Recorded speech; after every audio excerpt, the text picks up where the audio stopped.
ስለዚህ ማታ አልጋ ይሆናል ማለት ነው። ማታ አልጋ ነው የሚሆነው። ቀን ቀን እንደዚህ ቆሞ ይሆናል።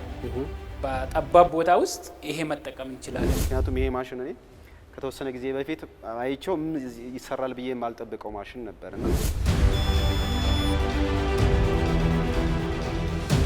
ሀሳብ ያለው ወጣት በየትኛውም ቴክኒክና ሙያ መጥቶ ሀሳብ አለኝ ብሎ ያን ሀሳቡን ቢያቀርብ ኮሌጁ ካመነበት በማቴሪያል ድጋፍ ያደርግለታል፣ በማሽነሪ ድጋፍ ያደርግለታል፣ አስተማሪዎች አብረው እንዲሰሩ ይደረጋል። በዚህ በኩል ለምሳሌ አንዳንድ ከፈለገን የጫማ መደርደሪያ ማድረግ እንችላለን። አሁን አሊባባና የተለያዩ ሲስተሞች ላይ ቼክ ብናደርግ ይሄ ማሽን ከ700 ሺህ ብር በላይ ነው። እኛ ግን 250 ምናምን ሺህ ብር አካባቢ ብቻ ነው።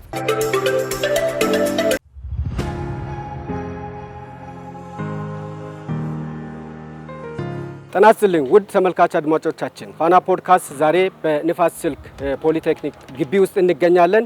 የፖሊቴክኒክ ኮሌጁ በአዲስ አበባ ከተማ አስተዳደር ከሚገኙ የመንግስት ቴክኒክና ሙያ ትምህርትና ስልጠና ኮሌጆች አንዱ ሲሆን የተለያዩ የችግር ፈቺ የቴክኖሎጂ የፈጠራ ስራዎችን እየሰራ ይገኛል።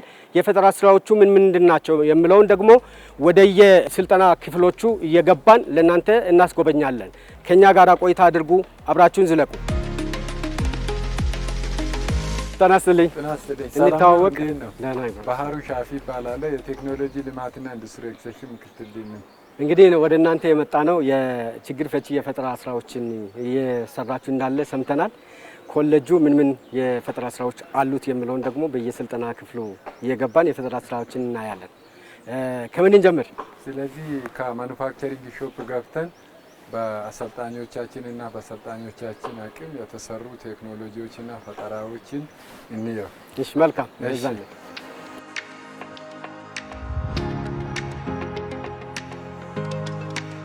ምን ምን ጥሩ የታወቃችሁ ፈጠራ ስራዎች አሉ? ሀገር በቀል ቴክኖሎጂዎች አሉ፣ የማምረቻ ቴክኖሎጂዎች አሉ፣ የምርት ቴክኖሎጂዎች አሉ። ቴክኖሎጂዎቻችን በጣም ምርጥ የሆኑ ፈጠራዎች በከተማ በሀገር አቀፍ ደረጃ የሚታወቁ ገበያ ውስጥ ሊገቡ የሚችሉና የኢንተርፕራይዞችን ችግር ሊፈቱ የሚችሉት ናቸው። ያው ከነሱ ውስጥ አንዱ ይሄን ይመስላል።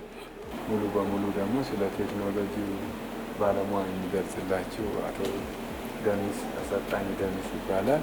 አሰልጣኙ 4 ሆኖ ነው ይህ ቴክኖሎጂ በጋራ በአቅም በመደጋገፍ ሀሳቦችን በማምጣት የቀዱትና ይህ ቴክኖሎጂ በሀገር አቀፍ ደረጃም አንደኛ ደረጃ ያገኘ ቴክኖሎጂ ነው ማለት ነው። ስሜ ደምስ ኪዳን ይባላል። ይዤ የመጣ ነው ማሽን የጨርቅ መስሪያ የሽመና ማሽን ነው። ዶቢ ፓወር ነው ይባላል። ከአስተማሪዎች ጋር ነው የተሰራ ማሽን። ይህ ማሽን ባህላዊ ልብስንም ዘመናዊ ልብስንም ለማምረት ይጠቅመናል። እንደ ሀገር የተወሰነ ነገር በዚህ ማሽን ላይ መስራት ብንችል መድከም ብንችል በዚህ ማሽን ልንለብሶ የምንችላቸው ጨርቆች፣ ቲሸርቶች፣ ሸሚዞች፣ ጂንስ ሱሪ ሊሆኑ የሚችሉ ነገሮችን መስራት እንችላለን። ሁለተኛ ደግሞ ረጅም ዓመት በባህላዊ መንገድ ሲሰራ የነበረውን የባህል ልብስ በዚህ መንገድ መስራት እንችላለን እና ብዙ ጥቅም አለው። ከሀሳብ ከማመንጨት ጀምሮ አሁን ይሄ የሀገር በቀል ቴክኖሎጂ ነው ወይስ ሙሉ በሙሉ የቀዳችሁት ነው? እስኪ በሱ በኩል ብትገልጽ። አሁን የተወሰነ ቅጂ አለው ስንል የተሰራ ስራ አይተህ የምትሰራው አይደለም። ድንገት አንዳንድ ቪዲዮዎችን እና እኛው ደግሞ ሸማኔዎቹም ደግሞ ልብስ ሰሩ የሚንቀሳቀሱት እንቅስቃሴ አለ እና ቅጂ የምትለው አንዳንዴ እነሱ እጃቸው ይንቀሳቀሳል፣ እግራቸው ይንቀሳቀሳል። እነሱን መቀየር ስላልቻለ ነው እንጂ ረጅም ዓመት ከፈረንጆቹ በፊት እኛ እንሰራው ነበርና የተወሰነው ከዛ የተወሰደ አለ። ሌላው ግን ራሳችን በዚሁ የተሰራ አለና ብዙ ማቴሪያሎቹ እዚሁ ሀገር ውስጥ በሚገኙ የተሰሩ ናቸው። ለምሳሌ ሞተር ብቻ ነው እዚህ ጋር ከውጭ የተገዛውና ብዙዎቹ እዚሁ ማሽን ላይ የተሰሩ በብየዳ ማሽን ቴክኖሎጂ ላይ ማሽን ላይ የተሰሩ ናቸውና ብዙዎቹ እዚሁ ሀገር የተሰሩ ናቸው። ለምሳሌ ከአዋጭነት አንፃር በሰው በሚሰራበት በጣም ጎበዝ ሰው ለምሳሌ በቀን ውስጥ እስከ 6 ሜትር ቢሰራ ነውና በዚህ ማሽን ግን እስከ 48 ሜትር መስራት ይችላል።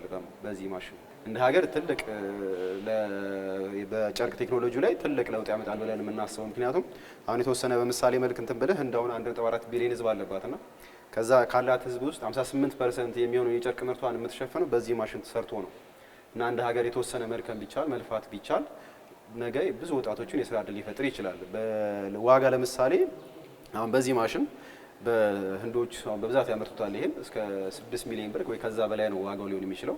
አሁን እኛ እዚህ አምርተን ልንሸጥ ብንል እስከ 400 ሺህ ብር ማክሲመም በዛ ዋጋ ልንሸጠው የምንችልና የተሻለ ተጠቃሚ መሆን ይቻላል።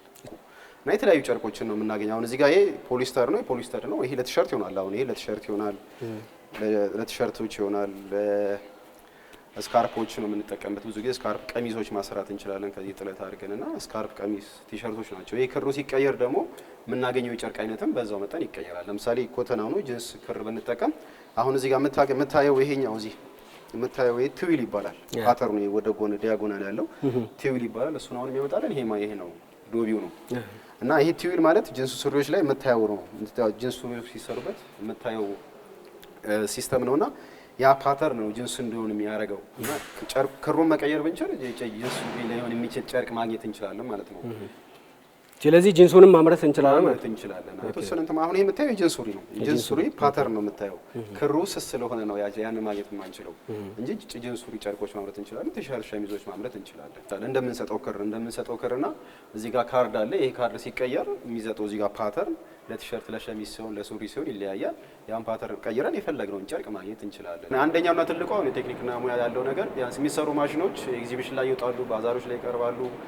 በብዙ ሰዎች ጉብኝት ይደረግባቸዋል። አሁን ያ ለወጣቶች ቢያንስ የልምድ ትውውቅ ይሆናቸዋል። እዛ ላይ መጥተው የሚሰሩ ማሽኖችን ያሉ ያን ማየት ሲችሉ ደግሞ ቢያንስ ይቻላል የሚል ስሜትን ይፈጥርባቸዋል። ምክንያቱም ይሄ ማሽን እኔ ከተወሰነ ጊዜ በፊት አይቼው ይሰራል ብዬ የማልጠብቀው ማሽን ነበርና አሁን ሳየው ደግሞ ቢያንስ ከዚህ የተሻለ መስራት እንችላለን ብዬ አስባለሁና ወጣቶች ላይም ቢያንስ ይቻላል የሚለውን ስሜት ይፈጥራሉና ብዙ ነገር ያለው ወጣቶች የትኛውም ወጣታው ለምሳሌ ንፋስ ስልክ መጥቶ ይሄን ማሽን መስራት የሚፈልግ ሰው ወጣት ካለ የተሻለ አድርጎ መጥቶ ማየት ይችላል። ቴክኒካል ስራው ማየት ይችላል። ከኛም አንዳንድ ነገሮችን ማቅረብ ይችላል። እንደ ኮሌጅ ግን ሀሳብ ያለው ወጣት እኔ የምጠቀምበት ስለሆነ ሀሳብ ያለው ወጣት በየትኛውም ቴክኒክና ሙያ መጥቶ ሀሳብ አለኝ ብሎ ያን ሀሳቡን ቢያቀርብ ኮሌጁ ካመነበት በማቴሪያል ድጋፍ ያደርግለታል፣ በማሽነሪ ድጋፍ ያደርግለታል። አስተማሪዎች አብረውት እንዲሰሩ ይደረጋልና ይሄን ይደረጋል። በዚህ ሰዓት የቴክኒክና ሙያ ውስጥ ክፍሎችን እስኪ ብንመለከት ደስ ይለኛል። ምን ጥቅም እንደሚሰጥ ብታስረዳን ጥሩ። ደስ ይለኛል። አሁን ይሄ ዶቢ ይባላል። ዶቢ ፓወር ሉም ይባላል። ዶቢ ማለት እነዚህ መኖቹ አሁን እዚህ ጋር 6 መን ያለው ያን 6 መን እዚህ ጋር በምንከተው ካርድ ይሄ ካርድ ነው ራሱ ነው የሚመርጥልን። በምንመርጠው ካርድ የምንፈልገውን መን ከፍና ዝቅ ያደርግልናል። እና ይሄ ቴክኖሎጂው እዚህ ጋር እንዳልኩ ጨርቅ የምንሰራውን ጨርቅ የሚወስንልን ትዊል ስንሰራ፣ ሳቲን ስንሰራ ወይ ፕሌን ዌብ ስንሰራ ብዙ አይነት የጨርቅ አይነቶች አሉ። የሚወስንልን ይሄ ማሽን ነው እና ዶቢ ይባላል። እንደ ሀገር የመጀመሪያው ቴክኖሎጂ ነው። የመጀመሪያው ማሽን ነች ዶቢ። የመጀመሪያውም ቴክኖሎጂ ነው። የትኛውንም ጨርቅ አይነት መስራት ይችልናል። እነዚህ መኖች ናቸው። መን ማለት እዚህ ጋር የሚገባው ክር አለ። ያንን ክር የሚያዛንፉልን ምክንያት ወይ ሸማኔዎቹ በእግራቸው ሲረግጡ ከፍ ዝቅ የሚለው ነው። ይሄ ግን በማሽኑ ራሱ ከፍ ዝቅ የሚያደርግና ክሮቹ እንዲጠላለፉ የሚያደርግልን ፓርት ነው። እዚህ ጋር መምቻ አለ። ይሄ መምቻ ማለት የምትወረወረዋን ክር የሚመታልን ነው። የሚወረውሯት ፓርት አለች። ድንገት ሻትል ትባላለች። የሻትል ክር የሚገባበትና ወደ ጎን የሚሄደውን ክር ይዛ የምትሄድልን ነው። በምት ነው የምትሰራውን እዚህ ጋር ያለችዋ። ከዛ ይሄ ይጠቀጥቃል። እዚህ ጋር እሷ የምታልፈውን ይዛ ሻትሏ ወደ ግራ ወደ ቀኝ ይዛ የምትሄደውን ይሄኛው ይጠቀጥቃል። ከዛ በኋላ ያለው ይሄኛው የተሰራውን ጨርቅ እዚህ ላይ ይጠቀልላልና በፈለግነው ሰዓት አቁመን ክር ጨርቃችንን ቆርጠን መውሰድ እንችላለን። ድጋሚ ስራውን መስራት እንችላለን። እና ልዩ የሚያደርገው እንደ ሀገር ለምሳሌ የመጀመሪያ ቴክኖሎጂ አልከ የዶቢ የሚባለው ቴክኖሎጂ እንደ ሀገር የመጀመሪያው ነው። ኤሌክትሪክ ሞተር እዛ ጋር ሲንግል ፌዝ ሞተር አላት። እዚህ ጋር ያለችው ሲንግል ፌዝ ሞተር ነው። ወደ 6 ሞሽን አለው ይሄ ማሽን። 6ቱንም ሞሽኖች ወይ 6ቱንም እንቅስቃሴ የሚሰራው በአንድ ሞተር ብቻ ነው እና ያ ብዙ ጥቅም ይጠቅማል። አንድ ዋጋውን ለመቀነስ ይጠቅመናል። ብዙ እቃም ከመጠቀም ብዙ ሞተር ስንጠቀም ዋጋው ከፍ ይላል። አሁን ግን አንድ ሞተር ነው የምንጠቀምበት። ሞተር የመጨመርና ያለመጨመር በዕለታዊ ምርቶች ላይ ተጽዕኖ አያደርግም? አንድ ኤሌክትሪክ ኮስት ይወስዳል፣ ብዙ ኤሌክትሪክ ኃይል ይወስድብናል። ሁለት ደግሞ የማሽኑ ዋጋ ከፍ ይልብናል። ለዛ ነው እቺ ትንሽ 1.5 ኪሎዋት ነች። ስለዚህ ጉልበቷ ትንሽ ነው። ማንኛውም ሰው በቤት ቆጣሪ መጠቀም ይችላል ማለት ነው። ቤት ውስጥ ባለበት ቆጣሪ እዚህ ጋር ኤሌክትሪክ ቦርዶች አሉ። አደጋ በሚፈጥርበት ሰዓት ሰው ራሱ በፑሽ በተን ማጥፋት ይችላል። አሁን ትንሽ ለእንትናት እንጂ ካውንተር አለው ምን ያህል ፒክ እንደሚያደርግ ይቆጥራል። የተወሰነ ዶቢውን አንዴ እንትን ምትል ይሄ ዶቢ ማለት አሁን የምታየው እየመረጠ ነው የሚወስደው። በካርድ ሴት አድርጎ እየመረጠ ነው የሚፈልገውን ክር የሚወስደው ራሱ የሚወስደው። ይሄ ካርዱ ሲቀየር የሚነሳበት የጨርቅ አይነትም ይለያያል። እንደ በፊቱ አይነት አይሆንም። ይሄ ታየው ሌላ ከለር ነው ያሁን ይመስላል። በጣም አመሰግናለሁ።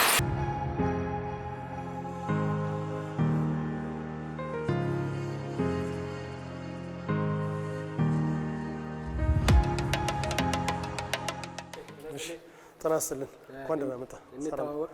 ቢኒያም ጌታቸው እባላለሁ። ኤሌክትሪካል ዲፓርትመንት ትሬነር ነኝ፣ አሰልጣኝ ነኝ። ይሄ ማሽን ምንድን ነው የሚባለው? እስኪ ስለ ማሽኑ ያስረዱ። ይሄ ማሽን እንግዲህ ሌዘር CO2 ማሽን ይባላል።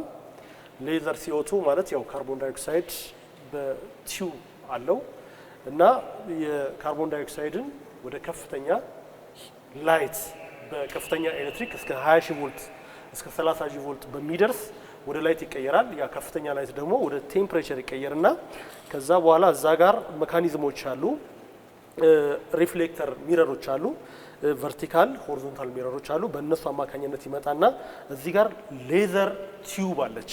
እቺ ሌዘር ቲዩብ ከዛ ከሚረሩ ላይ የሚመጣውን ከፍተኛ ላይት ወደ ቴምፕሬቸር የተቀየረ ይቀበልና ምን ያደርጋል? እቃዎችን ለመቁረጥ በተለይ ነን ሜታሊክ የሆኑ ማቴሪያሎችን ለመቁረጥ ኢንግሬቭ ለማድረግ ቅርጾችን ለመስራት ማለት ነው፣ ጽሁፎችን ለመጻፍ እንገለገልበታለን እና ይህን ነው የሚሰራው ማሽን።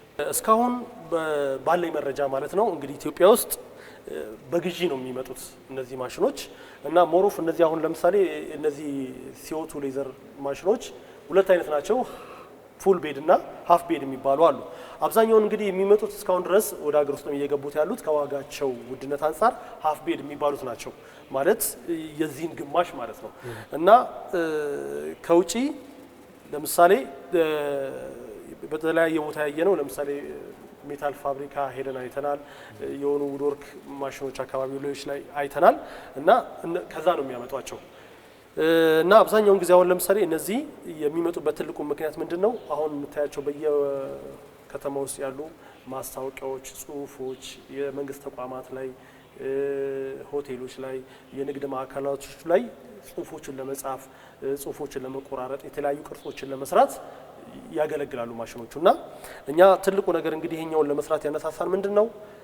አንደኛ ኢቭን እኛ ዲፓርትመንት ለምሳሌ በእኛ ግቢ ውስጥ በውድወርክ ዲፓርትመንት እቃው ይፈልጋል እና ወደ ማርኬት ላይ ሄደን ለመግዛት በምንሞክርበት ጊዜ እስከ 4 ሚሊዮን ብር እስከ 5 ሚሊዮን ብር ያወጣል።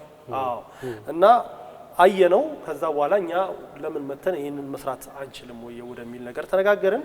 ዘን እቃዎቹን ገዛዛንና 400 ሺህ ብር ማክሲመም 400 ሺህ ብር በሚገመት ኮስት ይሄንን ማሽን ሰራን ማለት ነው። የሚቆርጠው ነን ሜታሊክ የሆኑ ማቴሪያሎችን ነው። ነን ሜታሊክ ማቴሪያል ማለት እንግዲህ ወረቀቶችን ሊሆን ይችላል፣ ቆዳዎች ላይ ለምሳሌ የቆዳ ውጤቶች ላይ ጽሁፎችን ለመጻፍ ለምሳሌ ጃኬት ሊሆን ይችላል፣ ጫማ ሊሆን ይችላል። እዛ ላይ ማርኮች መጻፍ ካለባቸው እዛ ላይ ይጽፋል፣ ወረቀቶች ላይ ይጽፋል፣ እንደዚህ ሃርድ ሜታሊክ ማቴሪያሎች ላይ ይጽፋል፣ መስታወቶች ላይ ይጽፋል። በአጠቃላይ ነን ሜታሊክ የሆኑ ማቴሪያሎች ላይ ጽሁፎችን መጻፍ ኢንግሬቭ ማድረግ እንችላለን ማለት ነው። ምናልባት እዚህ የምንጠቀማቸው አንዳንድ እቃዎች ይኖራሉ። ለምሳሌ ከውስጥ የምታየው ቦርዶች ናቸው እና ከውጭ አሁን ለምሳሌ ቦርዱን ብናስመጣ እሱ ራሱ ወደ ከፍተኛ ብር ይወስዳል። እስከ 1 ሚሊዮን ብር ራሱ ብቻውን ኤሌክትሪካል ሲስተሙ ማለት ነው።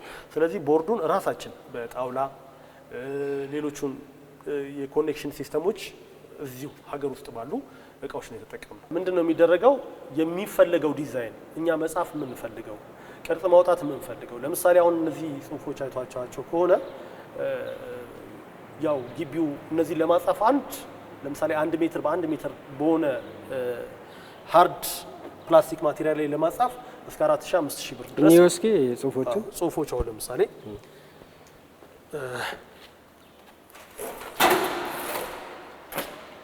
ጽሁፎቹ እነዚህ ናቸው። ኢንግሬቭ ማድረግ ማለት እነዚህን ጽሁፎች መጻፍ ነው።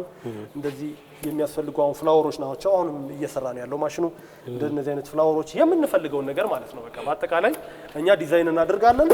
ዲዛይን ካደረገን በኋላ ወደዚህ ወደምታየው ኮንትሮል ቦርድ ውስጥ ይገባል። እዛ ኮንትሮል ቦርድ ላይ አውቶማቲካሊ እናዘዋለን ማለት ነው። ዳይሜንሽኑ ምናምን ነገር ካስተካከለን በኋላ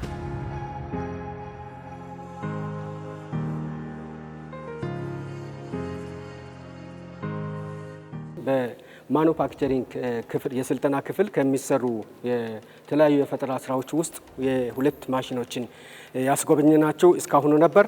ቀጥለን ደግሞ በሌሎች የስልጠና ክፍል ያሉትን ስራዎችን እናስጎበኛቸዋለን። ከኛ ጋራ ቆይታ አድርጉ።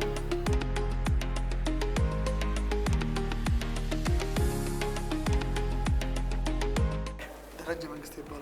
የነፋስ ስልክ ፖሊቴክኒክ ኮሌጅ የኤሌክትሮኒክስ አሰልጣኝና የኮሌጁ የቴክኖሎጂ አስተባባሪ ነኝ። ምን ይባላል? እስኪ ከማሽኑ እንጀምር። ይሄ ይሄ ማሽን እንግዲህ ብዙ ስሞች አሉት። ፍላፕ ባሪየር ኮንትሮል ሲስተም ይባላል። በዋነኝነት ግን ከዋን ካርድ ጋር ከዲጂታላይዜሽን ጋር ተያይዘው በከበር ላይ የሚገቡ የሚወጡ ሰዎችን ማንኛውም ይሄ ከ10 እና ከዛ በላይ ያሉ ከስተመር ያላቸው ኦር ደግሞ ሰራተኛ ያላቸው መስሪያ ቤቶች የሰራተኞቻቸውን ወይ ደግሞ ወደ መስሪያ ቤታቸው የሚገባ ሰውን ለመቆጣጠር የምንጠቀምበት እኛ ዋን ካርድ ሲስተም ብለን ማሳይን እንትን ስም ይሰጠን። በውጭው ዓለም ብዙ የተለመደ ነው ሲስተሙ አስሙ። በውጭው ዓለም ለብዙ ነገር የምንጠቀምበት እዚህ ትራንስፖርት ላይ የኮሌጆች ላይ ቅድም እንዳልኩ በቃ ከዚህ ከ10 እና ከዛ በላይ ከስተመር ኦር ደግሞ ሰራተኛ ያላቸው ሰዎች አይዲ ይኖራቸዋል። ያ አይዲ እነኚህ አይዲ ናቸው። እነኚህ አይዲዎች ውስጣቸው ቺፕስ አለ። ያ ማለት ሚስጥራዊ ኮድ አላቸው ማለት ነው። ያ ሚስጥራዊ ኮድ ለሰራተኛው በአይዲ መልክ ይሰጥና ያንን አይዲ ለሲስተሙ ስናስጠጋለት ሲስተሙ ያንን አይዲ ይወስድና ወደ ሰርቨሩ ኦር ወደ ሲስተሙ ይልክና ሌጋል መሆኑ ካረጋገጠ በኋላ በሩን ይከፍታል ማለት ነው። በሩን ሲከፍት ደግሞ አት ዘ ሴም ታይም ሲስተሙ አቴንዳንስም ይይዛል። የሰውየንን ፕሮፋይል ደግሞ ዲስፕሌይ አድርጎ ለጥበቃ ኦር ሰምቲንግ እዛ በር ላይ ላለ አካል ማንነቱን ይናገራል ማለት ነው። እንግዲህ ከዚህ ከጠቀሜታው አንፃር ያው እንዳልኩ በጣም ብዙ ጠቀሜታ አለው። አሁን ብዙ ጊዜ አንድ ኮሌጆች ላይ ኦር አንድ ዩኒቨርሲቲ ኦር አንድ መስሪያ ቤት ላይ ሰንበዲ ገባ ወጣ፣ የገባና የወጣውን ሰው እንኳን አናውቅም። ይሄ ማሽን ካለ ግን ማገባ ስንት ሰዓት ገባ ኢቭን ስንት ከስተመር ገብቷል ወደ መስሪያ ቤታችን። አሁን ለምሳሌ እኛ ኮሌጆች ላይ አፕላይ እናደርግ ነው። እኛ ኮሌጅ ላይ አፕላይ ስናደርግ ይህንን ሲስተም ሌጋል የሆነ ሰው ብቻ ነው የሚገባው። ከዛ ውጭ ያለው ሰው በሌላ ፎርማሊቲ ልናስተናግደው እንችላለን። ሌጋል የሆነ ሰው ሲገባ ግን በአንድ ዲፓርትመንት ላይ ምክትል ዲን ነው ለዚህ ኮሌጁ ምክትል ዲን አንድ ዲፓርትመንት ላይ ስንት ተማሪ ገባ ለማለት ምንም አይቸገርም። ማን ኢንፎርሜሽን አይጠይቅም። ቀጥ ብሎ ሲስተም ላይ ይገባና ስንት ተማሪ መግባቱን ያረጋግጣል። ከዲጂታል ሲስተሙ ጋር ከመረጃ አያያዝ ጋር በጣም ወሳኝ ነው። ከዛም አልፎ ይሄ የፐብሊክ ሲስተም አሁን ለምሳሌ ፐብሊክ የሰራተኞች ፐብሊክ ላይ መታወቂያችንን አሳይተን ነው የምንገባው። በውጭው ዓለም የተለመደው ግን መታወቂያ ሳስነካለት ነው ሲግናል ሲሰጠኝ የምንገባው ማለት ኢቭን ምድር ባቡር ላይ ዘ ሴም ቲንግ ክፍያ እዚህ ሲስተም ላይ ይጫናል። አስነክቼ ከአያት መገናኛ ስመጣ አያት ላይ ሲስተሙ ይመዘግባል። መገናኛ ላይ ሲደርስ ያይና ሲስተም ላይ የተቀመጠለት ስለሆነ ከዛ ላይ ቆርጦ የሚቀረውን እዚህ ላይ ያስቀምጣልና በጣም ብዙ ጠቀሜታ አለው። ከሃይስኩሎች ከዚህ ከኬጂ ከነሱ ጋር ብናያይዘው አሁን አንድ ልጅ ትምህርት ቤት መግባትና አለመግባቱ ቤተሰብ አያውቅም። ይሄ ሲስተም ካለ ግን አስነክቶ ሲገባ ለቤተሰብ ሜሴጅ መላክ ይችላል። አት ዘ ሴም ታይም ደግሞ ለዛ ለአካል ለመስሪያ ቤቱ አካል ለሚያስፈልገው እንትን ኃላፊም ማን እንደገባ ማን እንደወጣ ይናገራል።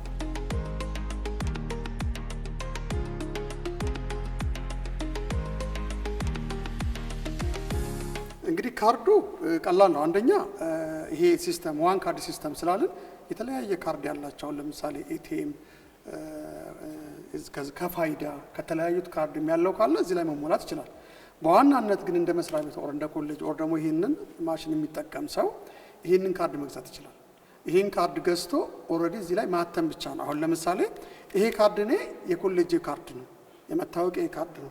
ልዩነቱ ምንድነው? እሱ ይሄኛው ውስጡ ቺፕስ አለው፣ ይሄኛው ውስጡ ቺፕስ የለውም። ስለዚህ አሁን እኛ የምናደርገው እንደ ኮሌጅ ምንድነው? እሱ ይሄንን ወደ ቺፕስ ዋለው መቀየር ብቻ ነው እንጂ ይሄን ከገዛን በኋላ አተመን መስጠት ነው። ይሄ ሚስጥራዊ ኮድ ውስጡ ነው ያለው። ስለዚህ ይሄንን ኮሌጁ ለሰራተኞቹ ለአሰልጣኞቹ እንደ መታወቂያ ነው የሚሰጣቸው።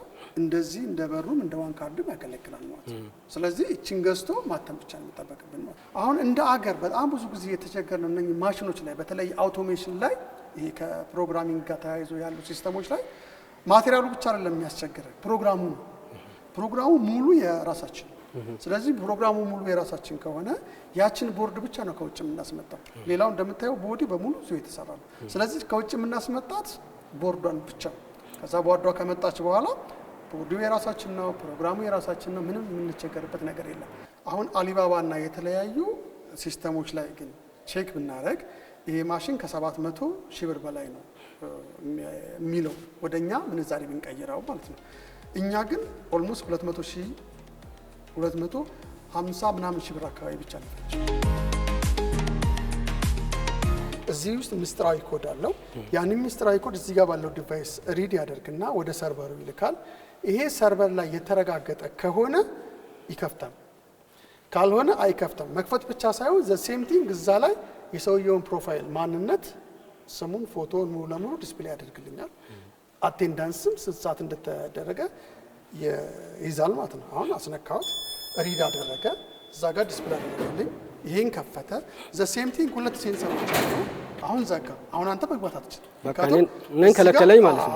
ሁለት ሴንሰሮች አሉ። አንደኛ ይሄኛው ለመዝጋት ነው፣ ይሄኛው ግን ለሴፍቲ ነው። አሁን ለምሳሌ አንዳንዴ ሰው አስነክቶ ከከፈተለት በኋላ ቢዘናጋ ሲዘጋው እንዳይመታው ይሄን ሴንሰር ሪድ ካደረገ አይዘጋም። ልክ መተህ እዚህ ጋር ስትደርስ መውጣት ስለሚያውቅ ሌላ ሰው እንዳይገባ ይዘጋል ማለት ነው። አሁን ይሄ ከፈተልኝ የተመዘገበ ስለሆነ። አሁን እዚህ ጋር ግን ይሄ አዲስ ካርድ ነው። ይሄንን አዲስ ካርድ ግን ያልተመዘገበ ስለሆነ እዛ ጋር ሳስነካው አላርሙ ይጮሃል እንጂ አይከፍትልኝም። አሁን እሱን ደግሞ አሁን ይሄኛው ያልተመዘገበ ካርድ ነው። ይሄን ያልተመዘገበ ካርድ ሳስነካለት ምንም ነገር አይከፍትም አደረገ። እዛ ጋም ያልተመዘገበ መሆኑን ሰጠኝ ማለት ነው። ሌላ ካርድ ሲሞክር አሁን ቅድም በዚህ ነበር የሞከርኩት። አሁን ኢቭን ኢፍ እዚህ ጋር ግን ማየት አለብን ዋን ካርድ ብለን ስለተነሳ አሁን ይሄ ኤቲኤም ነው። በኤቲኤም መግባትና አሁን ይሄንን ባስነካ ኦሬዲ ያደርጋል። ዋን ካርድ ያለው ለዚህ ነው። የግድ እኛ የምንሰጠውን ካርድ ላይ ይጠበቅ ይችላል። ሰውየው ዲጂታል ነኝ የአርኤፍአይዲ ካርዶች ካለው የእሱን አስመዝግበው መጠቀም ይችላል ማለት ነው።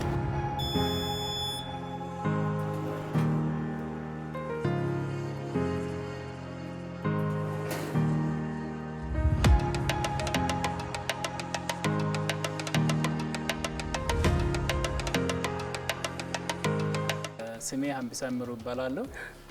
በንፋስ ስልክ ፖሊቴክኒክ ኮሌጅ የእንጨት ስራ ዲፓርትመንት ኃላፊ ነኝ።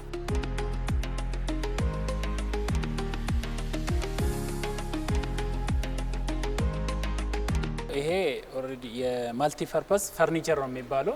የጠባብ ቤት ውስጥ በአንድ የሚገለገል ማለት ነው። ለምሳሌ አሁን እዚህ ጋር ይሄ መስታወት ነው፣ ፊት ለማየት እንደዚህ እንጠቅማለን። ይሄ ሲከፈት በዚህ በኩል የተለያየ መደርደሪያዎች አሉ። እዚህ ጋር እዚህ ደግሞ ኮት ሃንገር አለ። ይሄ ይዞራል ወደ አንተ። ለምሳሌ እዚህ ጋር ኮት ሃንገር እናደርጋለን። ይሄ ሱሪ፣ ሸሚዝ ምናምን እዚህ ውስጥ ማድረግ እንችላለን ማለት ነው፣ በቀላሉ ማለት ነው። ይሄ ከተዘጋ በኋላ ለምሳሌ ከታች ደግሞ እቺን መሳቢያ አለች። የተለያየ እቃዎች እዚህ ውስጥ መቀመጥ ይቻላል። በቀላሉ እንደዚህ ማዘጋት እንችላለን። ከዛ በኋላ በዚህ በኩል ደግሞ ሼልፎች አሉ። በአንድ በኩል ለምሳሌ አንዳንድ የምናበብ ወይ ለመንበብ ከፈለግን እዚህ ላይ ይሄን ከፍታለን። እቺ እንደዚህ ትመጣለች፣ እዚህ ትመጣለች። እዚህ ቁጭ ብለን የምንፈልገው በላፕቶፕ የሚሆን በመጻፍም የምንፈልገው ነገሮች ተጠቅመን ከጨረስን በኋላ ለመተኛት ከፈለግን ይሄን ዘግተን ውስጡ ደግሞ ሌላ እቃ ማስቀመጥ ይቻላል። የላፕቶፕ የመጽሐፍ መደርደሪያ የተለያየ መጽሔት እዚህ ውስጥ ማድረግ እንችላለን። ከፈለገ እዚህ ወስደን እዚህ አድርገን ማንበብ እንችላለን። መጨረሻ ላይ በዚህ አድርገን እንዘጋለን። አሁን ወደ ማታ ስንል ኦልሬዲ እዚህ ላይ የተለያየ መደርደሪያዎች የተለያየ ማድረግ እንችላለን። ወደ ማታ ስንል ደግሞ ወደዚህ እናዞራለን ማለት ነው። እቺን አልጋ ናት። አልጋው ቀን እንደዚህ ይቆማል ከነንትናው። ለምሳሌ በዚህ መከፈያ እዚህ ጋር እንከፍታለን፣ በዚህ እንከፍታለን። ከዛ ማታ ወደዚህ እንዘርጋለን ማለት ነው። ስለዚህ ማታ አልጋ ይሆናል ማለት ነው። ማታ አልጋ ነው የሚሆነው። ቀን እንደዚህ ቆሞ ይሆናል። በጠባብ ቦታ ውስጥ ይሄ መጠቀም እንችላለን ማለት እዚህ ፍሬሽ እዛ ውስጥ ይገባል። የተለያየ ኦልሬዲ ምንም እንትና የሌለም ለዚህ ፐርፐዝ የተሰራ ፍራሽ ስላለ እዚህ ውስጥ እናስገባለን። አንድ ላይ መቆም ይቻላል ማለት ነው። ጠዋት ደግሞ ተነስተን ይችን ከፍ እናደርጋለን። በዚህ በኩል ይሄን ዘጋለን፣ በዚህ በኩል ይሄን ዘጋለን ማለት ነው። በዚህ በኩል እናዞራለን። በዚህ በኩል ለምሳሌ አንዳንድ ከፈለገን የጫማ መደርደሪያ ማድረግ እንችላለን። እነኚህ ያለው የጫማ መደርደሪያ ማድረግ እንችላለን። እዚህ ላይ ደግሞ የተለያየ ልብሶችን፣ የተለያየ መጽሐፎች፣ የተለያየ ኮስሞቲክስ ከፈለግን እዚህ ላይ ማድረግ እንችላለን። አንዴ ብዙ አገልግሎቶችን መስጠት ይችላል ማለት ነው። ብዙ አገልግሎት በአንድ እቃ ብዙ አገልግሎት መጠቀም እንችላለን ማለት ነው። ይሄ ለምሳሌ አልጋ ሲዘረጋ በአልጋ ላይ አሁን ሰው ይተኛል። አዎ በሚተኛበት ሰዓት እንደዚህ መደርደሪያዎችም ስላሉ እዛ ጋር የምናስቀምጣቸው እቃዎችስ ሊወድቁ አይችሉም? አይወድቁም። ለምንድን ነው ይሄ ፊክስድ ኦልሬዲ ፐርፐዝ ይሄ እግሩ ኦልሬዲ ፊክስድ ከሆነ በኋላ ምንም ወደዚህም ወደዛ አይድም። ኦልሬዲ ከታች ያለችው ዊር አለ ጊር አለ የሚሽከረከረው ማለት ነው። ይሄ አልጋ ከወረደ በኋላ የትም ቦታ አይወድቁም። የራሱ እንትና ስላለ ታስቦ ነው የተሰራ። እስኪ አሁን እንዲንቀሳቀስ የሚያደርጉ የተለያዩ እንትኖች አሉ። አሁን ሲንቀሳቀስ ነው ያየ ነው። ማሽከርከር ይቻላል። እስኪ የሱን ኦሬዲ ይሄ 360 ዲግሪ ሂሮ በቃ ይሽከረከራል ማለት ነው። የምንፈልገው ነገር ለምሳሌ አንድ በዚህ መዞር አስፈልግኝም ይሄ በዚህ መጥቼ አንድ ቦታ ቆሜ የምንፈልገው ነገር ማግኘት ይችላል። አንድ ቦታ በቃ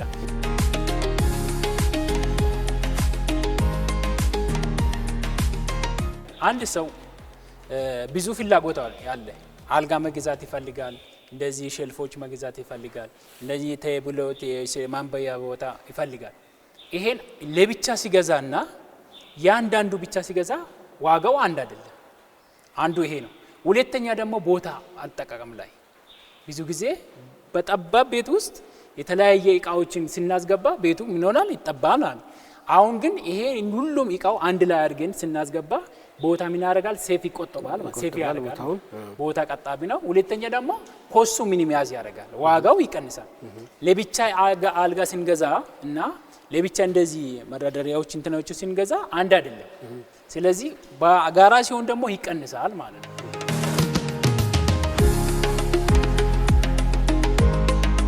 ያ የህፃናት ወይ ደግሞ ቤቢ ቤድ ነው የሚባለው። ኦልሬዲ ይሄ ለምሳሌ ህፃኖች አሉ ለምሳሌ ለብቻ መተኛት ይፈልጋሉ። አንዳንድ እንደዚህ አይነት ፐርፐዝ የተሰራ ነው። እቺን ሜትር ከ20 በ90 ናት። ምንድነው የሚለየው? ከእንግዲህ ያው የህፃናት እንደዚህ የሚተኙበት አልጋዎች አሉ። ይሄንን የሚለየው ምንድነው? የሚለየው ሌላ ነው። እሱ ምንድነው? ልጆች ሲያድጉ ይሄዱ ይሄ አልጋም በራስ ከቆመታችሁ ጋር ያድጋል ማለት ነው። ይሄዳል፣ ወደዛ ይሄዳል። ለምሳሌ እናንተ ለማሳየት ባዚው ይሄ አልጋው ከሚዝማሩ ውጭ አንድ ሚዝማር እዚህ ውስጥ የለም። ይሄ ሲሰራ ማለት ነው። እነኚህ ሳዶቹን እነኚህ ደግሞ ይወጣሉ ማለት ነው። ለምሳሌ እቺን ማያዣ ራሱ በራሱ በእንጨቱ ነው የተሰራችው። ለምሳሌ በቀላሉ ይሄ እንከፍታለን ማለት ነው። እቺን እንከፍታለን በዚህኛ በኩል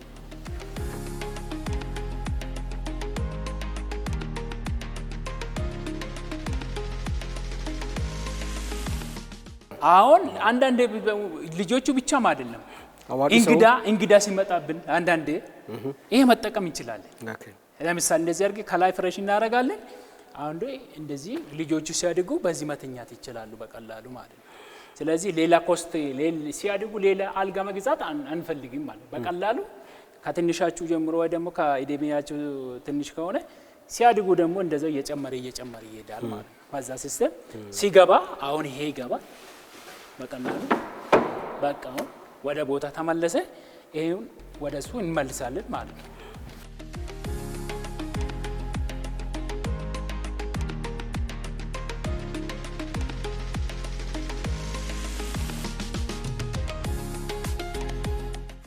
ይሄ ሳውን ገበያ ላይ ውሏል። አዋጭነቱን ኦሬዲ ገበያ ሳይሆን ለኢንተርፕራይዝ ተላልፏል። ለኢንተርፕራይዝ ኦሬዲ ፕሮቶታይፑ ተሰርቶ ዶክመንቱ ተሰርቶ ለነሱ ተላልፏል። ከዛ በኋላ ደግሞ እነሱ አባዝቶ ማሸጥ ይችላሉ ማለት ነው። እኛም እንደዛው ደግሞ ኮሌጃችን ውስጥ ማንንም ሰው መጥቶ ይሄን አይቶ ይፈልጋለሁ በዚህ ካለ እኛ ሬዲ ነን ለመሸጥም ለመምረጥም ምንም ችግር የለም። ምን አይል ነው አሁን ይሄ ዋጋ አሁን ይሄ ኦሬዲ የተሰራው ሶሊድ ወርክ ብያለሁ። ሙሉ በሙሉ ምንም ኳሊቲ ጠብቆ ነው የተሰራ ስለሆነ እስከ 30,000 ነው እኛ ያሰምነው ማለት ነው። የተሰራ ማለት ኮስቱ ያወጣ 30,000። በገበያ ላይ አሁን ልዩነቱ እንዴት መወዳደር ይቻላል? እሱ ጥሩ። እንዳሁን አሁን ከውጭ የሚገቡች አሉ እንደዚህ አይነቶች ኢምፖርት ከውጭ የሚገቡዋቸው አለ። ከዛ ልዩነት ብዙ ነው ይለይን። አንደኛው ከእቃው ራሱ ከእቃው ከሶሊዱ ስለተሰራ ልዩነት አለ። ሌላ ደግሞ ከዋጋው አንፃር ማለት ነው። ከውጭ አሁን ለምሳሌ እስከ 50 ሺህ እስከ 60 ሺህ ነው ከውጭ የሚገቡ ኢምፖርት የምናደርገው። እሱ ሰብስቲቱት ለማድረግ ነው ብዙ ጊዜ ቴክኖሎጂ የሚሰራው ለሱ ስለሆነ እንደዚሁን ለመቀነስ ይሄን እስከዚህ 30 ሺህ ቢሸጥ ማህበረሰቡ ማንም ሰው ኢንዲቪጁዋልም ገዝቶ መጠቀም ይችላል ብለን ግማሽ ያህል ይቀንሳል ማለት ነው ከውጭ ከሚገባው። ይቀንሳል ማለት ነው። እንደዛ አይነት በጣም አመሰግናለሁ። በጣም ጥሩ የፈጠራ ውጤት ነው።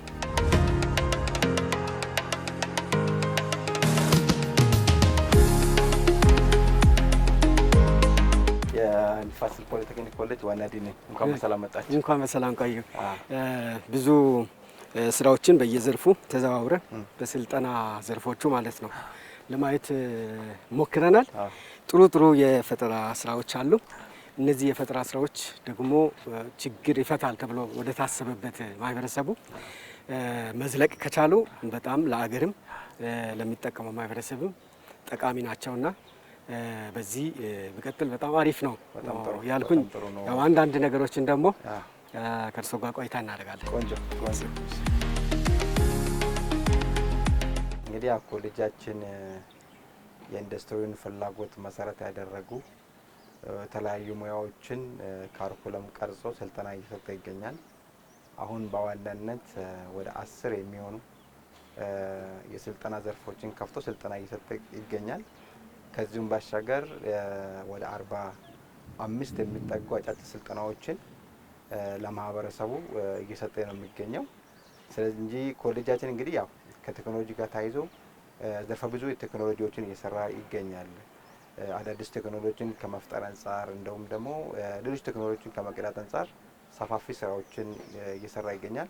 ከዚህ ጋር ታይዞ ኮሌጃችን እንደ ኮሌጅ የአካባቢውን ችግር ሊፈቱ የሚችሉ ጥናት ላይ የተመሰረቱ ቴክኖሎጂዎችን እየሰራ ይገኛል። ስለዚህ እየሰራን ያለነው ቴክኖሎጂ ከመጀመሪያውኑ ከመነሻው ምን ችግሮች አሉ የሚለውን ነገር ዳሳ ካደረግን በኋላ እንደ ኮሌጅ ደግሞ ምን ላይ ፎከስ አድርገን ምን ሰራ ጥሩ ነው ብለን ነው እናንተ ያያችሁትን ቴክኖሎጂ ነው የሰራ ነውና ስለዚህ በዋናነት የማህበረሰቡን ችግር መፈት የሚችሉ መሆናቸውን በምርምር ካረጋገጥን በኋላ ነው እነዚህን ቴክኖሎጂዎች ወይ ደግሞ የማህበረሰብ ችግሩን ሊፈቱ የሚችሉ ናቸው ብለን ካሰብን በኋላ ነው ወደ ቴክኖሎጂ ስራ የሄድ ነውና እየሰራን ያለነው ምርቶች እየሰራን ያለነው የማምረቻም የምርትም ማሽነሪዎች ሀገራችን ወደፊት በማኑፋክቸሪንግ ዘርፍ እየተጀመረ ያሉ ተስፋ ሰጪ ስራዎችን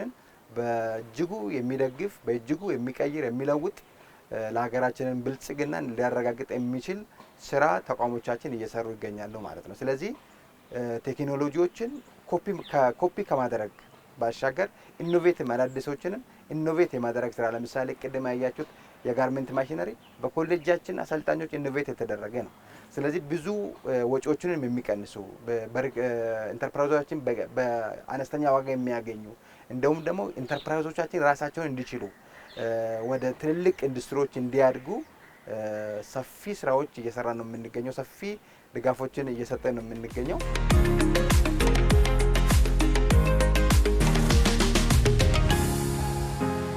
ውድ ተመልካች አድማጮቻችን በዛሬ ፋና ፖድካስት የጉብኝት ፕሮግራማችን በንፋስ ስልክ ፖሊቴክኒክ ኮሌጅ ተገኝተን የችግር ፈቺ የፈጠራ ስራዎችን የቃኘንበት ፕሮግራም እዚህ ላይ ያበቃል። ጤና ይስጥልኝ።